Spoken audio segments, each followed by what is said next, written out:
prepping food today because we leave tomorrow.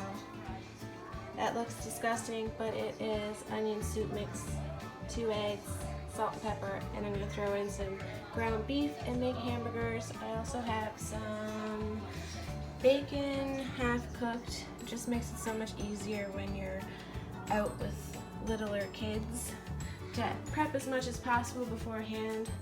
I'll also be cooking chicken and pork to make fajitas and such with while we're out. I got a big list to do today, and hopefully I get it done before we leave tomorrow. I just use clean hands and mix it all together. Totally gross. And then I'll just form patties, package them up in 2s, and then stick them in the freezer so they're nice and cold to go in the cooler.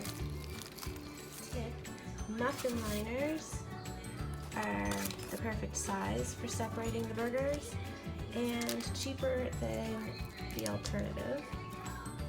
And just set them on and layer them up. I use Christmas ones right now. Whatever I have that I'm not going to use, I use for my hamburgers. I made 4 of them. In the grocery store, it was 4 patties for $8. So I think I get my money's worth doing it by hand. Some molasses chocolate chip cookie mix to bring with us. And I should have enough for the whole trip.